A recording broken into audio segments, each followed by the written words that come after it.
Hello, you've reached the Storied Human podcast, hosted by me, Lynn Thompson. Each week, I share a story, either an interview with someone fascinating or a short solo from me. I love your stories, and I learn so much from them. Hopefully you will too. So welcome. If you are new here, I'm so happy to have you. If you are a returning listener, many thanks. So here it is, the next episode of The Storied Human.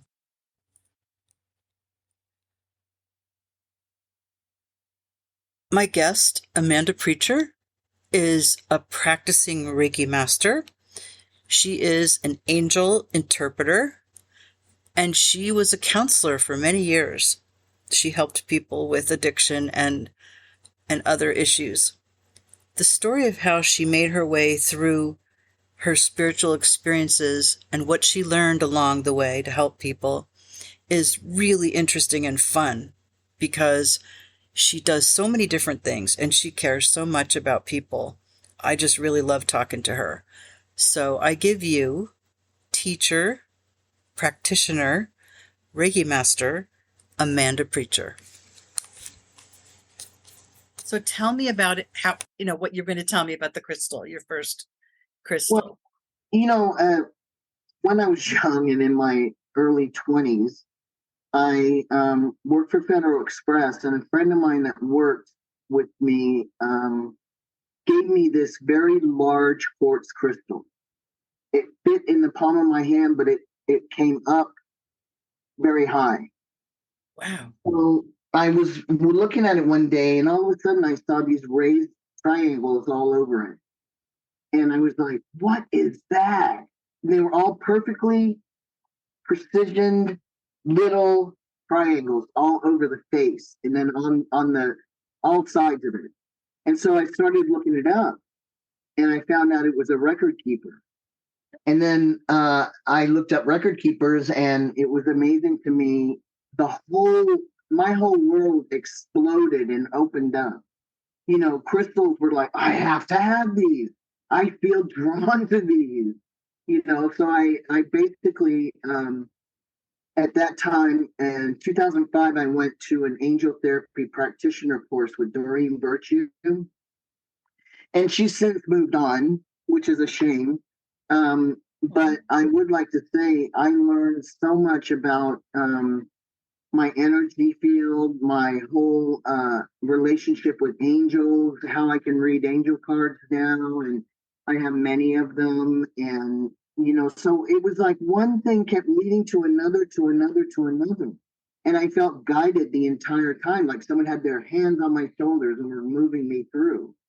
And it was many years in between, that I didn't practice with them. Then I got into them again and stayed with them for a very long time and still do.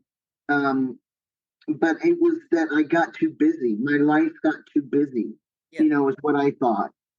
And so during that time, I got sober in 1989, and I have 34 years right now. So congratulations, that's huge. Thank you. It makes a difference in how you deal with people and in how you react to the crystal. When you clear all that stuff out, you have room for the rest of the spiritual healing to begin, and you place things in your life that help you move forward. So that's what I did. I went to the Angel Therapy Practitioner course, got certified in that. And then, and then I did a course called Soul Memory Discovery Facilitator. So I was a soul memory discovery person, and I worked with karmic issues. And I worked with the celestials in our ancestors, and I worked with a lot of different things, and it ended up being a 3-hour session that I was doing on people because it lasted so long to get all that cleared, and it was like not working. People can't sustain 3 hours of this.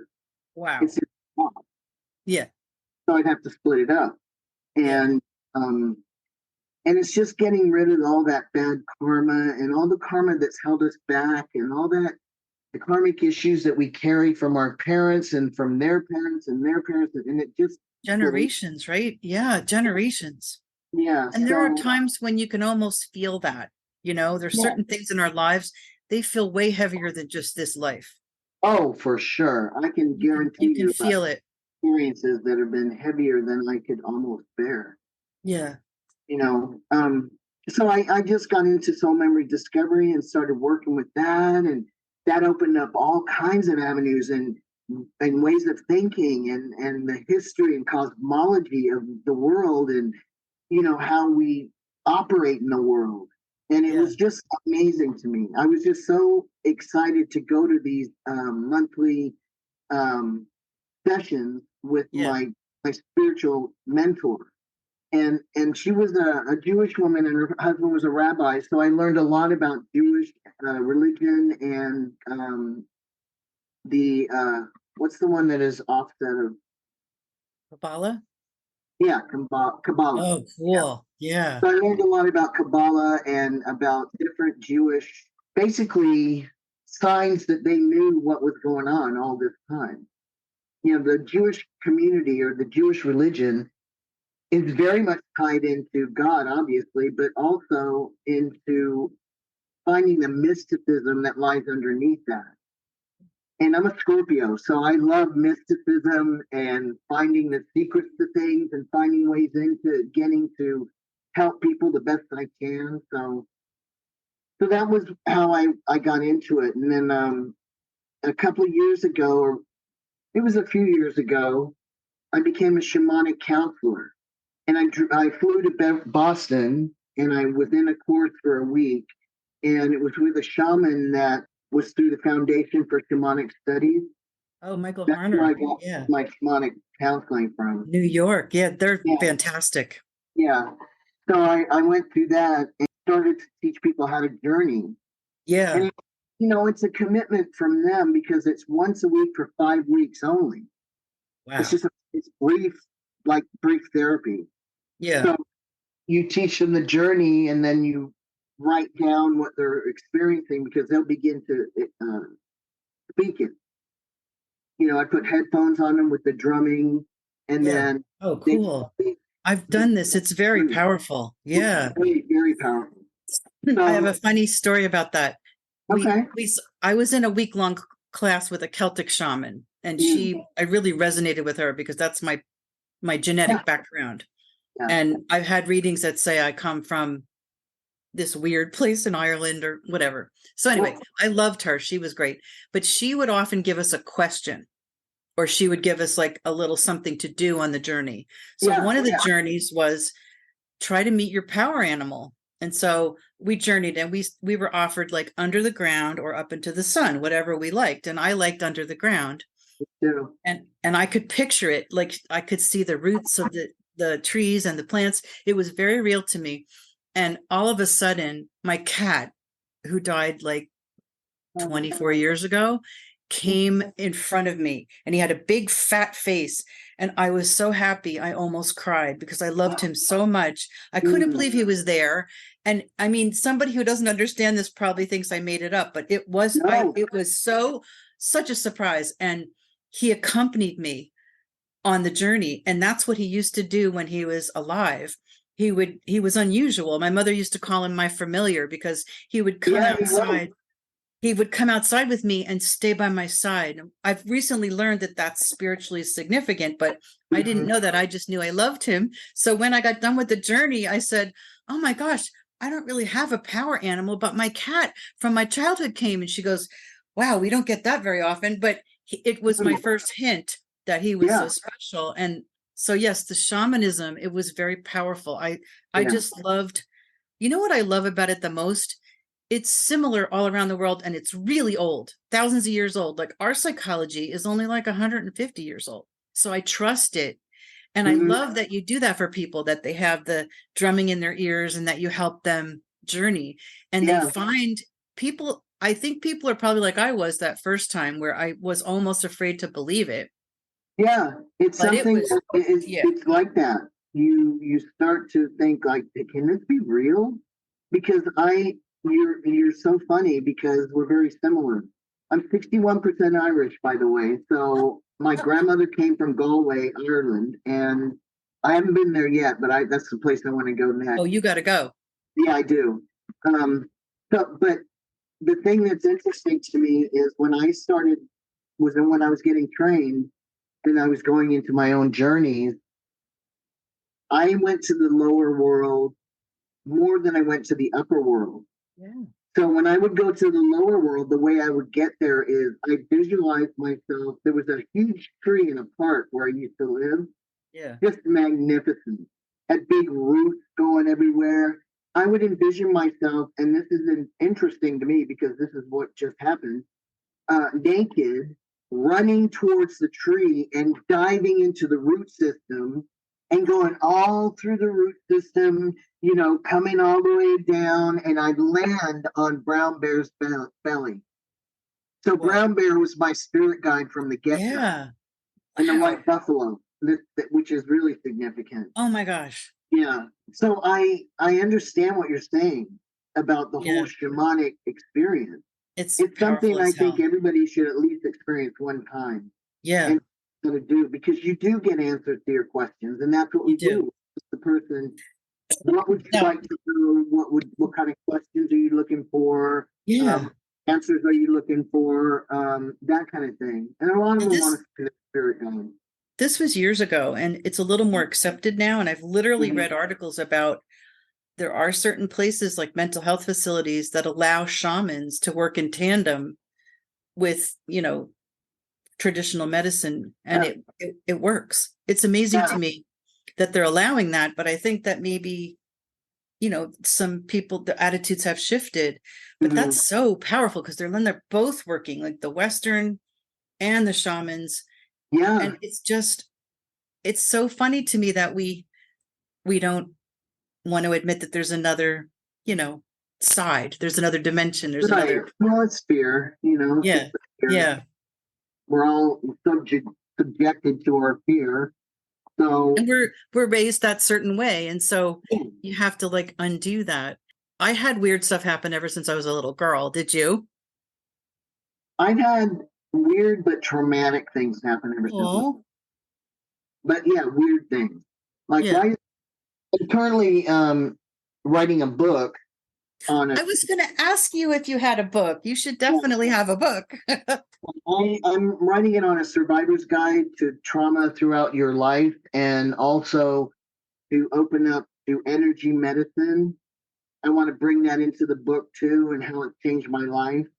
But my favorite Rumi quote is, "The wound is a place where the light enters you." Oh, love that. So if I'm wounded all over, that's where the light's going to come in and heal you. So makes you so compassionate. You're so compassionate and empathetic because of all the suffering is, it does do something for you. I feel the same way. It really does. I was just interested. What kind of interesting things have happened to you? Oh, I knew when my great grandma died, the minute she died, I looked to the west and I saw the sun setting, and that's where she was. She was in Pennsylvania and I'm in New Jersey. And I said, Grandma died. I was 14. And I would often know with my mother, I was very intuitive and would know, I would read her mind all the time. I'm a receiver. I'm definitely a receiver. So I would read her mind all the time. And it was just very minor, and we would laugh about it, but it was there from the start. I would just pick up on, it'll just come to me what someone is actually thinking about her thought. It's just frightening how it doesn't happen all the time, but it's been an interesting ride because I often, I don't pursue it, but I almost always say something to someone that they needed to have me say it so they would open up. I intuitively know what to talk about, and I don't think about it. It just happens. Yeah. I completely understand that. 100%. Because I've been gifted somehow. My birthday's 11/11 too, so that really is something. Gosh, that's amazing. Yeah, it's pretty cool. But I was a good counselor as a drug and alcohol counselor, because first of all, I could relate to them and they could relate to me. Second of all, I was so intuitive with the people I worked with that I could tell what they were going to say. I could tell what was going to happen. I already knew they had used, if they came in and had said they didn't, I already knew they did. You know, I had a real knack for that kind of thing. Yeah. So I really understand. But the thing is, it doesn't frighten me. It Yeah. frightens you. And I'm just curious as to why it frightens you. It doesn't frighten me. I'm not afraid of it. I'm just afraid of bringing it into my full regular life, you know? So, well, you're so I a just, medium. what? You're a medium. Oh my gosh. And you are probably a shaman. You just don't know it. I've been avoiding that, but I probably am. Yeah. Yeah. Because You the know, experiences we go through, a shaman's life is very difficult. yes. Somebody And said that to me. Yeah. yeah, they have a very difficult life because they have to learn from each situation and event that happens in their life so they can help other people. And that's Somebody what they, else told me that. Yeah. I went yeah, through some illnesses and she said, there's a reason that you're going through these. That's so yeah, interesting that you said that. You said something else that I wanted to comment on. My mom was a counselor and she ended up doing MICA clients, which is mentally ill, chemically addicted, oh which are yeah, the, we call them dual diagnosis here. yeah, Mhm. the dregs of society. Like nobody wants to do It that. falls through the cracks. But she did that. And she said something you said. She said, I could tell in an instant if they were using, I could tell. And I Yeah, would tell them, you know the rule, I don't talk to you if you're using. And she just could the other tell, like you could. yeah, Yeah. That's the not other easy to do unless you have that extra something. Yeah. yeah. Well, that comes from my experience completely. You Yes. know, I was a heavy drinker, so I understood how desperate you can get when you're drinking. Yeah. And even though you want help and you're trying to get the help, that demon is on your back constantly. Yes. You really have to engross yourself in people that are supportive, people that are positive, people that are for your sobriety. Not you have Yes. to get rid of all your old friends. Which is really People that hard. Yeah. it's very hard. And so I would be kind of a tough counselor with people because I Yeah. call them their stuff all the time. You know, it's like, no, you're lying right now. Stop Yeah. lying. Yeah. It's okay. Tell me the truth because I'm not going to do anything. But You know, people need that. They're not going to get anywhere unless somebody's straight with them. Yeah. right. And when they're honest with me, I'm like compassion for them runs so deep. You Yeah. know, and I just want to help them. I don't want to enable them. I don't want them to become dependent on me for anything. Yeah. Just that I can guide them and show them the way Yeah. they need to go. And you know, I was in AA for 21 years, Wow. and I got out of AA because it says in, I don't know if you know the Big Blue Book of AA. Have you Not ever? really. It's a big thick book they have, and that's where all the sayings are, all the steps are, and everything. And it says in there that you're supposed to mainstream. Once you get sober and you're strong in your recovery, you need to mainstream into the world.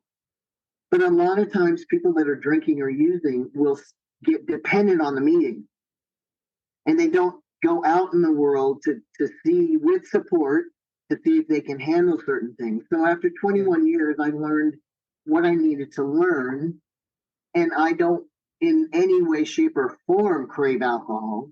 I mean, 34 years is something to say about that, you know, and I'm grateful for that. But that Yeah. opened me up. Once I got rid of that addiction and I Yeah. was able to get my head together again, Yeah. opened up my mind and I opened up my heart, and it was like all of a sudden I could see. And Yeah. what I saw was an unlimited potential to work in metaphysics, to help people, to do whatever I can do. That's why I want to learn so much. You It's been know, such a journey. I love how you and, just followed it. You know, yeah, one thing yeah, led to another.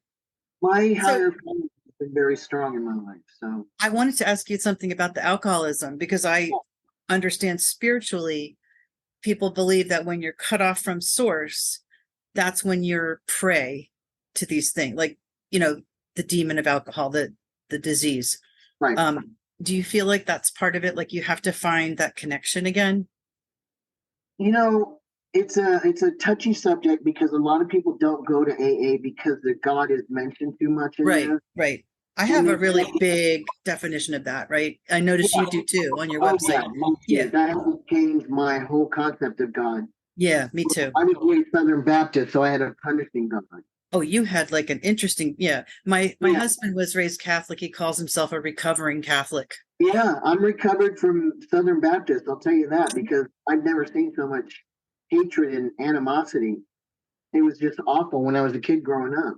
It's So, terrible because, yeah, you don't need that negative stuff when you're so tenderhearted. You're so young. oh yeah, I used to get accused of being too sensitive all the time when I was a kid. Mm, The thing is with God and higher power, source, universal energy, whatever you want to call it, it is all energy and it is all God. It is, in my perspective, every person that worships something is worshiping their God. I when I say that, I don't like hit on Satan worship, and it was like, no, I don't want to think that. But yeah, we all have the freedom to choose because God gave right, us the will of choice, and it's right. like Otherwise, what would it mean if you didn't have a choice? Right. exactly.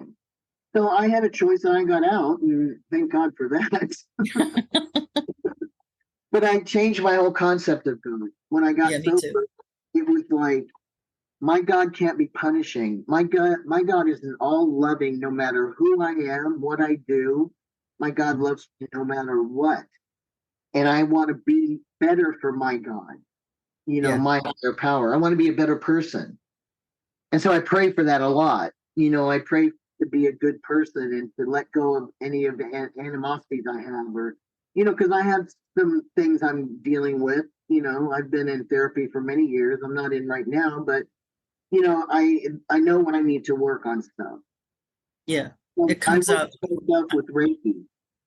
I do Oh, Reiki that's right. myself. Yeah. You can do it on yourself. Mhm. So I'm dying to ask you a million questions, but I wanted to get back to the Angel Practitioner. Yeah. I want to know more about that, and I think my listeners don't know much about that. Well, I started reading Doreen Virtue's books on angel Oh, I therapy, know her books. angel Yeah. guidance. Then I started buying all her cards and started looking through the cards and reading angel cards. Was in Laguna Beach, and she was offering a course in angel therapy. And me and my friend at the time went to Laguna Beach, stayed there. I don't know if it was just for the weekend or we were there a week. So it must have been the whole week.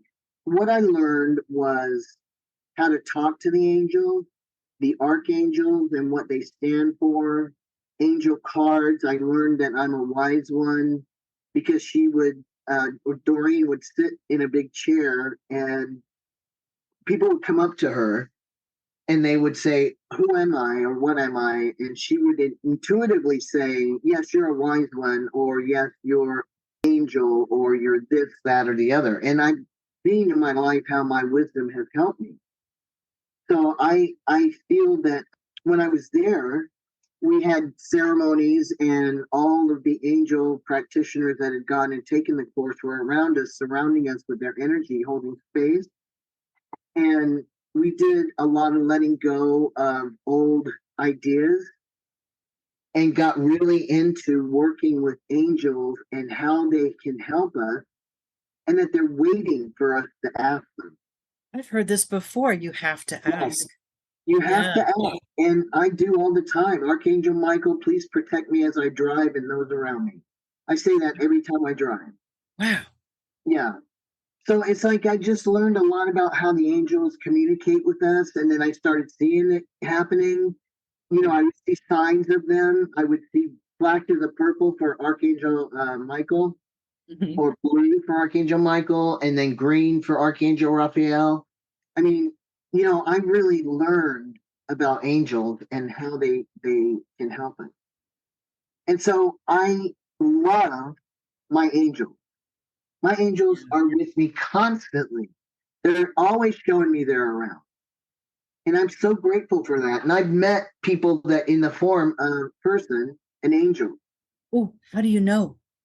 When I had cancer in 1992, 2, and it was a lymphoma.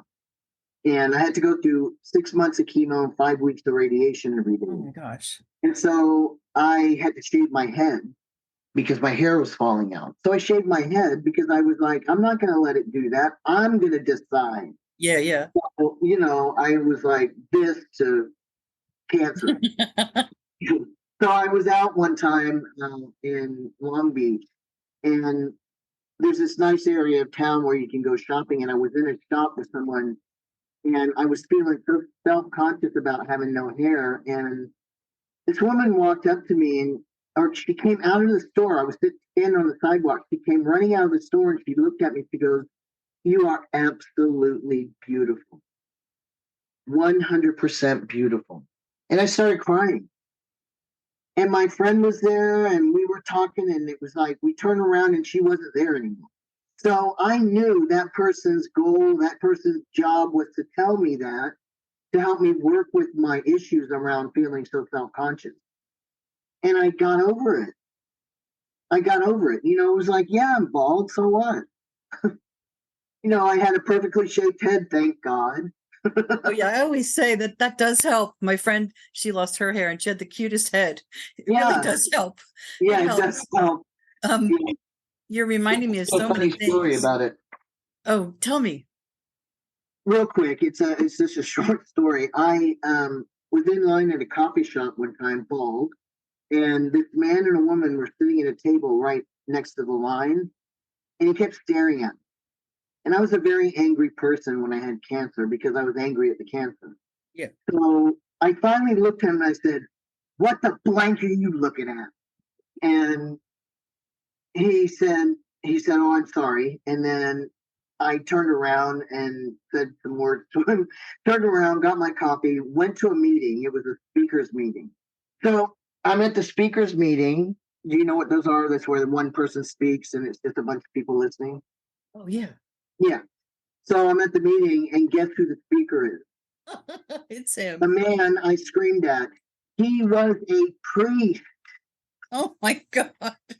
Father Booth, Leo Booth. He was at the meeting, and he was the speaker because he was a sober priest. And I went up to him and I said, "I am so sorry." And I had a chance to apologize to him. He said, "You know the reason I was looking at you?" I said, "No." He said, "Because you're so beautiful. Your facial features were so striking and so beautiful that I had to stare." Of course, I felt this big, but I learned from that experience. I learned not to jump the gun at people. Yeah. That's a beautiful tale. Both those stories. You're reminding me of a friend of mine who said she made me think so differently about what casual people say to you. She said, "I think sometimes God is speaking through them." Oh, yeah. It's the same kind of idea. Like God is speaking through them and they tell you just what you need to hear. And I've always been amazed at how like a cashier can bring up something. Like when I lost my mom really suddenly and way too soon. She just brought up something and I said, "Oh, it's something my mom used to buy." And she goes, "Oh, did you lose your mom?" This is a stranger, right? And I said, "Yeah." I said, "Now I'm part of that, club you don't want to be part of." And I laughed and she goes, I know. And she just started talking to me. God was talking to me. And I said, I got out of there and I was like, I know that I've been blessed with I was just so like confused. I said, I know I've been blessed by her. I don't know how or why, but what a beautiful thing. And something happened recently that I'll tell you after the interview because it's kind of a long thing, but I do get it. Like I've been more open now and God is using me more to help people, putting me in certain places, and I have just the right skill set, which is such a beautiful thing. So do you talk about ascension, or do you believe in the ascension of the earth and how we're moving from 3D to 5D? Is that something you're that's into? What the soul memory discovery was about. We were always in 5D because that's where we would tend to mingle as a group, spiritually. We would mingle on the 5th dimension. Wow. And it is known that we are getting lighter. The veil between the upper world and us is getting thinner. And especially right now, around this time, it's really thin. So you can get answers and communicate with your mother. You can communicate with the angels. You can communicate with any of them, and they are going to listen to you. They will hear you, and they will act accordingly to what you need, as long as you ask, you know? Yeah, you have to ask. Yeah.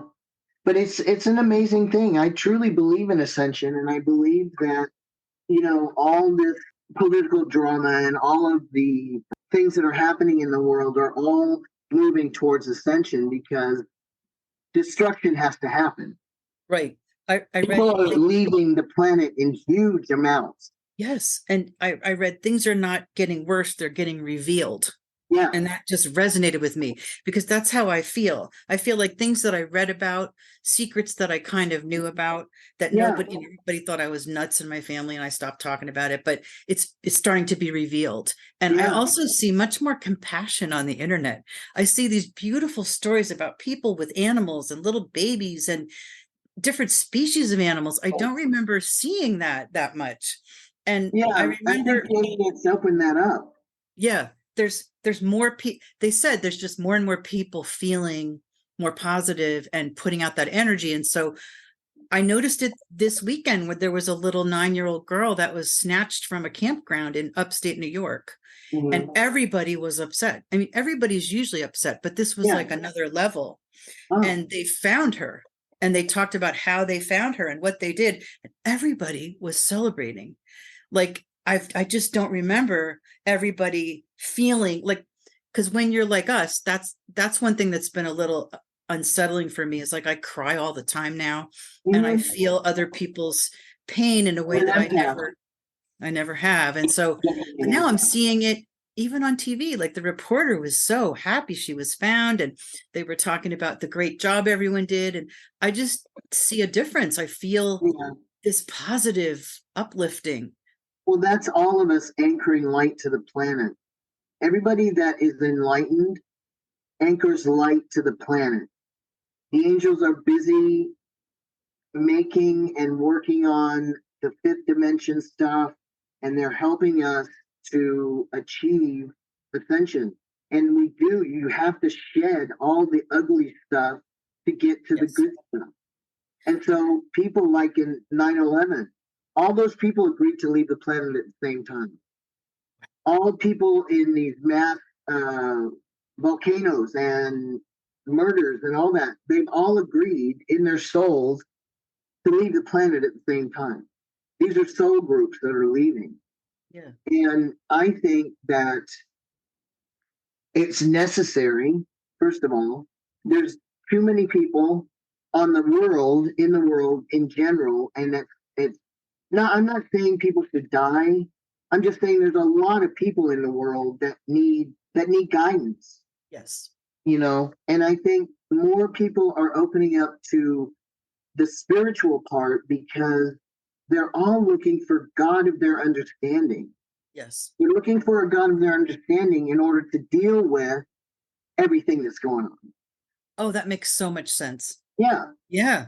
For sure. I mean, I know that people are always looking for their purpose or their reason for being here, or they're wondering, why is this happening? And their minds are getting planted with these little seeds.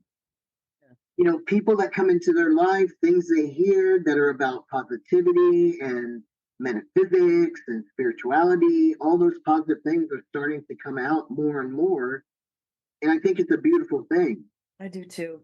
Yeah, it is. It's a beautiful thing. It's sad that so many people agree to leave at the same time because it's usually a tragedy. But you can always make that a positive thing in your life. It's like, okay, I understand that they all agreed on the soul level that was going to be the day they chose to leave. So I feel, gosh, I feel all kinds of hope today. Yeah, I do too. I feel so much hope today. And at some point, I said to myself, I'm sorry, I didn't mean to talk over you. Mm-hmm. At some point, I just said, God is so much bigger than we were taught as children. God is so much bigger. And it's really hard to grasp that everything that happens, even the horrible things, are all part of it. And that's Yeah, sort of what you're speaking to. And exactly. it's hard to get there with our human brains, Yeah, but I like thinking about it. I like trying to think, because I yeah, realize it's all meant to happen, yeah. even the horrible things. And we don't have the bigger picture. Somebody told me this great quotation. I wish I knew the person that said it, but she said, life is a beautiful tapestry, but we can only see behind it. We can only see the straggly colored yarns. We don't see the design. And that Uh, just hit me like a ton of bricks. It's like, yeah, yeah, there is a divine design. Yeah, there yeah. is. And we So much. can't, it's not, I've heard people say such tiny things about, how could this bad thing happen? And this must mean this. And it's like, no, one of the things you have to be comfortable with, Mhm. with when you're talking about all this God stuff, is that some things you just don't know. You Right. don't know. You can't see, you don't know. And you have to hold that. You have to accept that, the Yeah, mystery of it. you really do have to accept it, because the more you don't accept it, the harder it's going to be. It is, yeah. Acceptance gives you freedom. So You I know, want you to talk, if you don't mind, a little bit about how things are coming up for people, because I know that's part of the process of ascending, is you've got to face your demons, your hurts, your things yeah, you've done wrong to other people, whatever's bubbling up, you have to deal with it. It's not fun. It's been happening for me. A lot of memories out of nowhere are Mhm. coming up. Yeah. If you could talk about that a little bit. Oh, sure. When I work with people, like I have a client that wants me to work on his chakras and clear his chakras of traumatic childhood experiences. And a one-time shot at clearing your chakras isn't just going to do it. It's not going to There's do a it. lot more involved. So I'm giving as much of my metaphysical background into the session as I can. I give a free reading on the cards. I put crystals underneath the table. I make sure they're comfortable. I have all my tools and my little tuning forks and everything.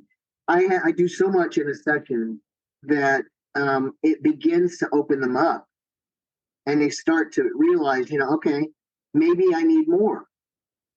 This man I'm speaking about, I don't know if he's going to want more than one session, but I have a feeling he will, Yeah. if he's really willing to work on his childhood issues. And I will suggest therapy. I'm not a doctor. I don't claim any medical miracles by Reiki. I just know it does no harm, and it also assists with Western medicine.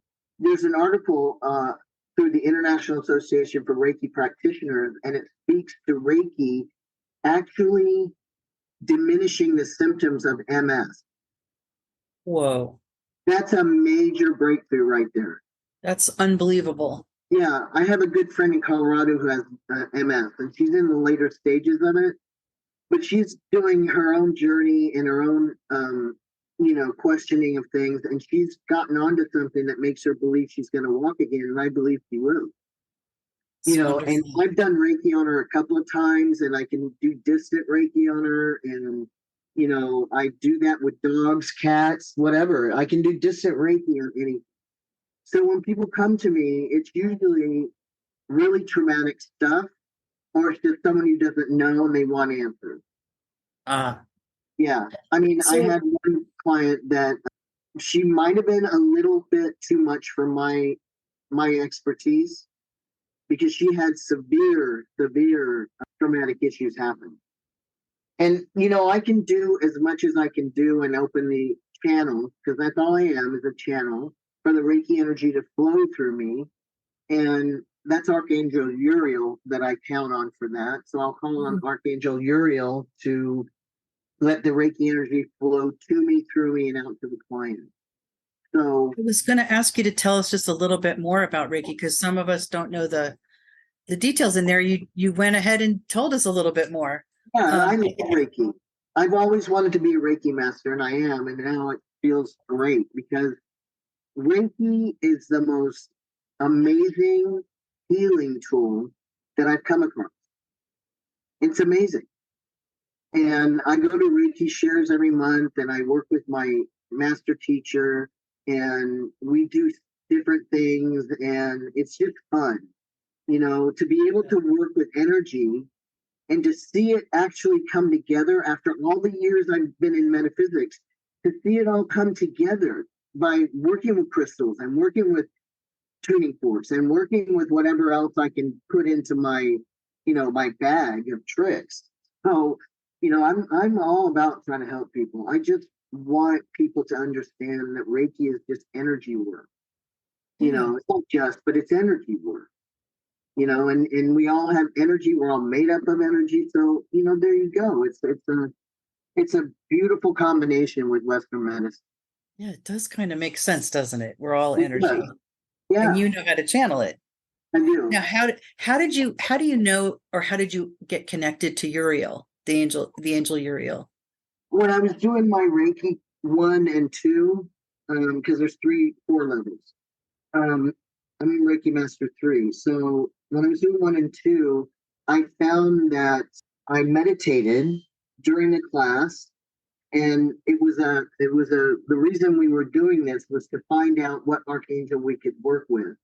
As I was sitting there meditating, Archangel Uriel just showed up, and he was the one that, or she's the one that said that, I'm gonna help you. So so that's who I work with when I'm doing Reiki. I'm constantly talking to Archangel Uriel and asking for the energy to flow strong through me and out to the patient or the client, and it's just a wonderful thing. It's a beautiful thing. It sounds amazing to be that connected and to help people that way.